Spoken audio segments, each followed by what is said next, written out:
You're listening to The Credit Pros on Real Estate Radio New Jersey with local credit experts Damon DiCrescenzo and attorney Jason Kaplan. Now, here's Jason and Damon. Welcome back to The Credit Pros on Real Estate Radio Network. I'm Jason. I'm here with Damon. And this segment, we're going to teach you that FICO revealed how common credit mistakes affect their credit scores. This was disclosed for the first time. And I know Damon's pretty excited about it. Yeah, I am. You know, they call us the Credit Pros for a reason. And if you've ever wondered what my website is, I'm glad you asked. It's creditrepair.to. And if you want to speak with me about the importance of FICO, call me, 973-771-5118. The FICO score is a proprietary model. And what that means for those who don't use big Scrabble words like I do, and the word proprietary means they want to keep it a secret. FICO, Fair Isaac Corporation, keeps this methodology, this algorithm of how they spit out your score a secret, so that big companies will continue to use them. It's like the formula for Coca-Cola. It's like the formula for Coca-Cola. And what that means for you, Joe, consumer, is that for as long as they've been around, it's been a mystery to exactly how that score has come about and how that score relates to you. And as a matter of fact, the score itself is something really for a consumer side. It's relatively new since the advent of the internet, and now you're able to access that information. It used to be you walk into a mortgage shop, they say, oh, no, well, your credit score is not good enough, and that was that. Now you have the ability as a consumer, obviously, to go and check your credit score and know what it is, but that credit score, there are a lot of credit scores. The FICO score is the one that we need to be concerned with because that's the one that the banks are concerned with. Those are the guys that are holding the purse strings. So, some of the items that are on your credit report, and when you make a mistake on those items, they affect you negatively, right? So what are we looking at? Well, what happened was, for the longest time, and I'm somewhat victim to this also, we believe that everything on a credit report is a major derogatory. What that means is it doesn't matter if you have a late payment, a bankruptcy, a foreclosure, a collection, a paid collection. All of those items are bad things, and they're major derogatories. The only difference between the effect on a credit report between one or the other is how old or how new it is, because obviously older items affect your score less than newer items. Well, what FICO actually revealed the other day is that bankruptcies, the one major derogatory that actually can affect your credit score a little more than the other major derogatories. All right, and let's play a little guessing game here, okay? So let's say your credit is maxed out. You have a credit card. Maxed out over the limit. What do you think? How many points do you think that it's going to cost you? Chris, how about you? What do you think? I'm going to go, just because it's maxed out? Just because no it's maxed lates. out. There's no lates, just on maxed out. 25 points. Close. Actually, it's right. 10 to 30 points if you score 680, 25 to 45 points if you score 780. That doesn't even make sense to most people. Why is it going to hurt me more if my score is higher? Does that make sense? Why does it make sense? I think it makes sense. What, Jason, why does it make sense? Well, there's more sensitivity involved. You know, when you're dealing with higher scores, you are, I guess, that much more perfect.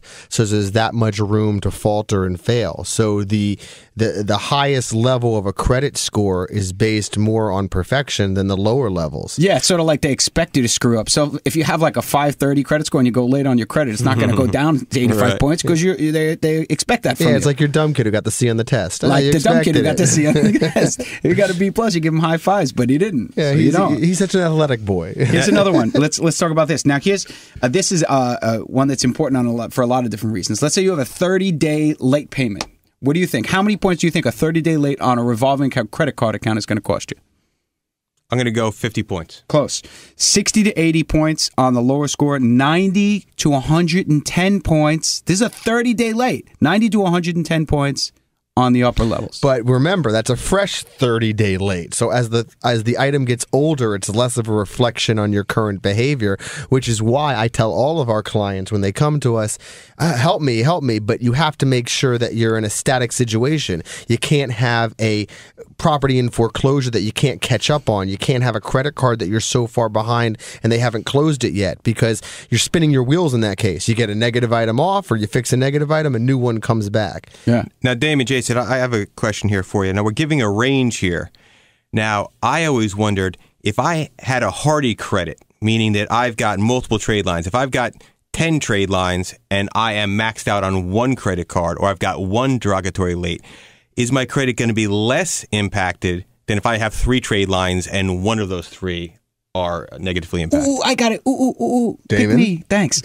Yeah, so the idea is that, first of all, there will be a negative impact because that one item, there will be a negative impact. But overall, the credit report and the credit profile is looked at as an overall basis. But they're going to categorize it. They're going to categorize your revolving debt. They're going to categorize your installment debt. And they're going to look at the two separately. And don't they want me to have like a bunch of different types of credit? Isn't it helpful if I've got a car payment and a mortgage and credit cards?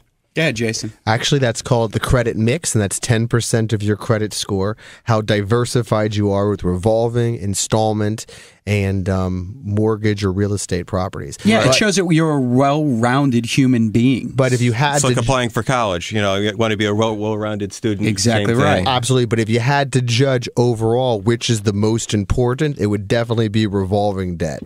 And there's really 2 reasons why. 15% of your credit score is the age of the open and active accounts you have. By definition, the only type of account you can have that will never close on you is a credit card. You're going to pay off a loan for a car or a property or whatever it may be. Even a 30-year fixed mortgage. Yeah, even a 30-year. It might be 30 years, but yeah, you pay it off. A credit card will stay open in theory the rest of your life. The second reason is utilization rates are 30% of your score. That's the amount of money you have compared to the balances. We talk about it all the time, how important it is being maxed out on a credit card. If you think about it, the only type of account that you can possibly have that your utilization can be low for a long period of time is a credit card. Because even when you pay down a mortgage or a car loan or a personal loan, you're really only a few payments away from paying it off, then it closes, so you can't really take advantage of the low utilization for a long time. Here's another reason why revolving is important. Think about it like this. What better reflection of distress in your life than where your revolving accounts are? Right. Most likely people are going to pay their car. They don't want to get it repoed, and they're home because they want to sleep somewhere. But if there's distress, then those credit cards are usually the first ones that are maxed out, first ones that are going late, first ones that are being charged off. And so it's a good indicator to a potential future creditor, the likelihood of you paying them back. I always thought it was interesting. I'd be better off owing $15,000, $5,000 on 3 credit cards with $10,000 limits than I would be only owing $10,000 on a $10,000 limit, yet I had 2 other credit cards that were completely empty. I mean, it's the same amount of credit availability, and I even have more debt, but if I can spread that out among the 3, I'm actually better off. Is that You are better off. And the utilization rate is looked at from an overall perspective. So they want to see how much outstanding debt you have versus how much limits you have. But when you have one account that's completely maxed out, again, it shows the potential of there being distress.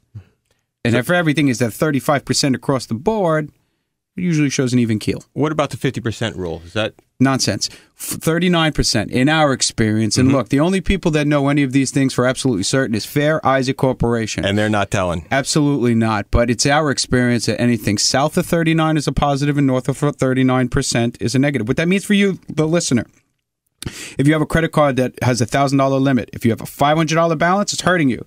If you have a $390 balance, it's helping you. The idea is to keep all of those balances south of 39. As close as you can get to $1 without being 0.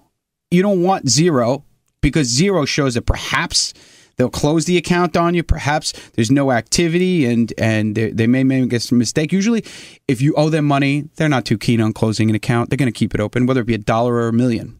Right? And let's bring it all around back to real estate, if you would. We already talked how revolving debt is the most important. Be careful when you get a home equity line of credit. Because crazy as it sounds, even though it's based on your property, it's not considered a real estate mortgage. It's considered revolving debt. So I always tell my clients who are looking to get a line on their house, if you need $20,000 for the new kitchen or $40,000 for the new addition to the house, ask for $80,000. Because then you only have a 50% maxed out account rather than 100% maxed out. That's good strategy. Ladies and gentlemen, you just heard good credit strategy exclusively from the credit attorney in the United States, Jason Kaplan. Guys, if you're just joining us, pick up the phone and give us a call because we'd love to speak with you directly about your credit problems, your credit issues, and your credit concerns. Our number is 973-771-5118. Again, call the Credit Pros on Real Estate Radio, 973-771-5118. Jason, let's dive in a little bit more about what the FICO damage points are. So here's one. foreclosure, which is not, there are a lot of misconceptions about what kind of penalty people pay, if at all, for the foreclosure. Take a guess. What kind of points do you think? Oh, it's got to be pretty heavy. I'm going to go 350. That's a good guess. It's not at all accurate, though. It's 85 to 105 on the lower end and 140 to 160 on the higher end. Wow. And I'm of the opinion, too, that I think that number is going to be dropping because the frequency of number of people who are being expected by it. But here's the thing also, which kind of throws me off a little bit on this, which is why I appreciate the revelation they're having, but I think in reality what they're talking about is a total occurrence. For example, the reason why a foreclosure appears so much worse than a late payment on your credit report, it's not necessarily the foreclosure itself, it's the fact that the foreclosure will typically come along with 3 or 4 late payments for a mortgge. Right, 90 days. And exactly, 60, days. 90, 120. Usually a lot more than, it usually takes a year and a half in New Jersey to foreclose. So you've got 30-day, 60-day, 90-day. Exactly. But that's where it hits. That's where it hits the mark. Because after 90 days of major derogatory, it doesn't matter if it's 360 days. Gotcha. As far as the scoring model is concerned, above 90, you got a problem and it's a foreclosure. It doesn't matter even if that problem has been remedied. You are still in hot water, and the scoring model accounts it as a foreclosure. Yeah, and the same thing goes. I'm sure you're going to talk about bankruptcies now, Damon. But bankruptcies themselves. They might have a little bit, what the article's trying to reveal, what FICO's trying to reveal is that a bankruptcy itself might have a little bit more power than just one late payment. But in reality, bankruptcies kill people because not only do you have a bankruptcy on the report, you probably have 10 collections, and you have the late payments that came along with the collections to get them to collections, and that's why you declared bankruptcy. Right. I think that the information that this wonderful article that we're reading from is speaking about credit reports in a vacuum. Right? A bankruptcy with nothing else attributed to it, a foreclosure with nothing else attributed to it. Damage, as we all know, usually is systemic. And when we're speaking with a client that has a problem, there are probably 15 others waiting in the wings that haven't crept their head out yet. Whether it be in real estate, whether it be fixing someone's kitchen, whether it be anything. That's usually the way that things work. But just realize that's why they say up to 105 points, up to 240 points, because so much baggage comes along with the reason why you got a foreclosure or a bankruptcy. So, again, you listen to the Credit Pros on Real Estate Radio Network. If you're listening and you want to speak with us, we're here. Give us a call at 973-771-5118. 973-771-5118. Again, we're sitting with Chris Goodson, expert attorney from Montclair. His number, if you want to speak with him, is 973-866-3400. Again, Chris Goodson from Real Estate Investment Club of New Jersey, 973-866-3400, or on the web at njreclub.com. Something I wanted to talk about, we have what they don't want you to know. Now, time for what they don't want you to know. There's some interesting things that are going on, and we talked about last week. And I think that the state doesn't want you to know, and I think that municipalities don't want you to know, and I think our federal government to agree doesn't want you to know that you have a right to question how much they claim your house is worth. And the reason for that is because your house, your taxes obviously are directly related to how much the city or the state thinks your house is worth. And they very well may be valuing your home at where it was 5 years ago. And they're not the first people to tell you that you have rights as a consumer to question what they value your home at. And you do, and you should know where that value lands today, not where it was 3 years ago. Because you're certainly probably paying through the nose because of it. Now, Chris, I wanted to speak with you about it, and I know that we talked about it last week, but it's really important. I wanted to hit that point home about some of the opportunities that people have in lowering their property taxes and some of the benefits there. Sure, and this is helpful to any individual who owns a home. It's particularly helpful to individuals like myself who are real estate investors. If I'm buying a property for cash flow, and I can lower my taxes, that's a direct increase in the cash flow of that property. Also, keep in mind that increases the value for the resale of that property. If I've got a 3-family, it's cash flow positive $200 a month, and I can go get a tax appeal and change that to $500 a month. Well, I just increased the value of that property. Not only did I just increase my cash flow, and we only have until April 1st to get these tax appeals in. And otherwise, we have to wait for a whole nother year. Damon. So that means that time is of the essence. If you looked at your property tax bill and you were tired of putting your head through the wall, I do not blame you. I happen to live in New York, but in New Jersey, it's probably like 17, 18, 25% a year, or whatever it may be, right? The highest rate in the country. I live in Montclair. My taxes are $20,000. Is it higher than 3%? Where is it now? I'm not even sure. Each town gets to pick their own tax rate. I also heard that Patterson is doing across-the-board tax increases on the entire city. That's gross. There better not be a pothole for miles when they do that. I would flip out. Well, I know there's a lot of interest in this because we put it on our Facebook page and they went crazy. But how big, and you know better than me, Chris, how big of a systemic problem is I guess, overtaxation in the real estate market? Oh, yeah. I mean, look, the property values have dropped dramatically in the last couple of years, and our taxes should be adjusted because of that drop. Have they kept pace? Have their assessments of the value of the properties kept pace with the decline? Well, they'll only assess every 10 years. So unless you've had an assessment and look, the market has changed so dramatically in the last couple of years, Damon, I got to say, absolutely not.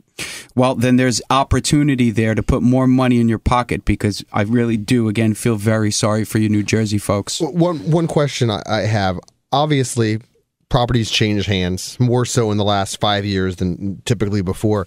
Do they reassess every 10 years, or do they reassess when a property changes hands, like when it's sold back at the height of the market in 2006? They reassess the whole town all at once, not reassessed per purchase.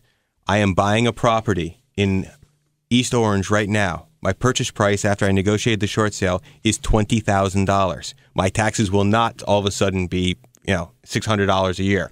It'll stay at the $8,000 until I do my tax appeal. Now, when I just bought that property for $25,000 and I go in front of the tax appeal and I show them that I made that purchase and I demand that my taxes get reduced, that is when they'll reduce it, not when I record my deed showing a $25,000 purchase price. So not only is it a forced adjustment, it's more of a, I guess, a microscopic adjustment where there's someone looking over their shoulders rather than them just blanketly declaring an area X amount of dollars. Correct. And it's a battle. It's a battle to get those taxes reduced. We hire an appraiser. They hire their appraiser, and then we battle between the two of us on what the value should actually be. And just because I bought it for $25,000 doesn't mean that they believe that that's what the property's worth. I also need to bring in my appraiser to make the arguments of what the comparables are in the neighborhood. Well, listen, that is awesome information. Stand up and say you're mad as hell and you're not going to take it anymore. Call Chris Goodson. I really would like for you to speak with him about your property taxes and how mad you are. 973-866-3400. Again, in Montclair, Chris Goodson, 973-866-3400. So after the break, we're going to be talking about some true or false questions, but really, most importantly, bankruptcy and what it means to you. Maybe you need to do it, maybe you don't. If you've ever wondered, maybe we'll give you some clear, concise answers. Stick around after the break. And I'm kind of excited because there have been 3 callers on hold waiting to get in on the lines too. Well, so hopefully if you're on hold, thank you. If you're not on hold, call 973-771-5118 and we'll talk to you soon. Stick around after the break. For all your credit problems, concerns, or questions, call the show's off-air number at 973-771-5118 and speak to the hosts of the show, Damon DiCrescenzo and attorney Jason Kaplan, directly. 973-771-5118. This program is brought to you by the Real Estate Radio Network. Visit realestateradio.us for more info. That's realestateradio.us. The Credit Pros on Real Estate Radio New Jersey is hosted by local credit and finance experts Damon DiCrescenzo and attorney Jason Kaplan. The purpose of the show is to help consumers understand what's really going on with their credit. They're teaching you the why and the how-to, so you'll always be one step ahead of everyone else. If you are having problems qualifying for a purchase or you're tired of high interest rates because of bad credit, Jason Kaplan can help. Call Jason directly at 973-771-5118 973-771-5118. That's 973-771-5118. Take advantage of speaking with Jason anytime you're having a credit problem. Having someone who can answer all of your questions that truly cares about you and your family's best interest is priceless. Call Jason Kaplan and the Credit Pros today, and you'll be glad you did. 973-771-5118. That's 973-771-5118, or you can visit creditrepair.to for more info. For all your credit problems, concerns, or questions, call the show's off-air number at 973-771-5118 and speak to the hosts of the show, Damon DiCrescenzo and attorney Jason Kaplan, directly. 973-771-5118.